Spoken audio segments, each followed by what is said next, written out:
Chronique nutrition cette semaine dans Les Petits Bonheurs avec Geneviève Nadeau, nutritionniste. Bonjour Geneviève. Bonjour. Geneviève, nous allons parler de la fameuse pomme de terre aujourd'hui, alias la patate.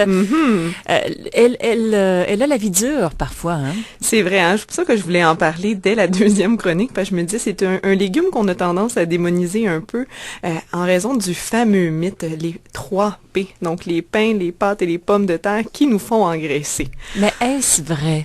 Mais non, ce n'est pas vrai.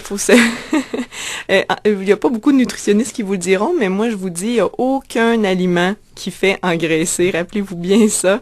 Ni même les chips, ni même le chocolat. Tout est une question de quantité finalement. Si je mange plus d'énergie ou de calories que j'en dépense, par rapport à mes besoins, c'est sûr et certain que je vais stocker. Mais que cette énergie-là provienne de légumes ou de fruits, de céréales ou de chocolat, peu importe. L'important, c'est de manger en fonction de nos besoins finalement.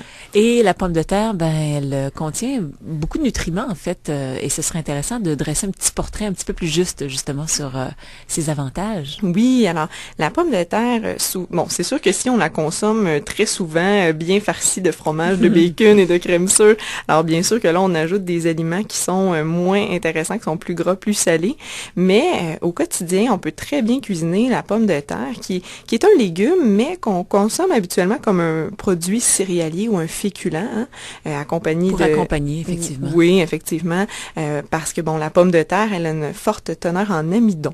Et l'amidon, c'est tout simplement un sucre ou un glucide, finalement, qui est composé de plusieurs molécules de sucre, dont le glucose, qui sont toutes attachées en chaîne. Donc, c'est ça qui fait en sorte que la pomme de terre, elle a une texture farineuse, un peu comme on le ferait avec le pain, là, parce qu'ils sont, lui aussi, est composé d'amidon.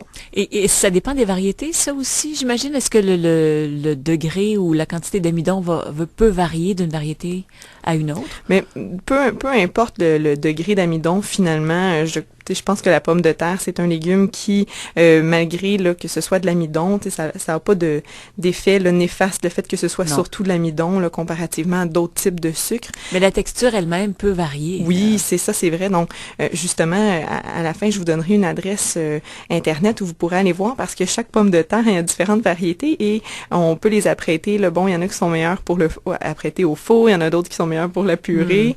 Donc, peu importe, je pense que la pomme de terre, ce qu'il faut se rappeler, c'est que c'est un légume qui est intéressant et encore plus si on la mange avec la plure. On aura l'occasion de parler de ça, Geneviève, oui, dans quelques secondes parce qu'on poursuit notre chronique nutrition dans quelques secondes.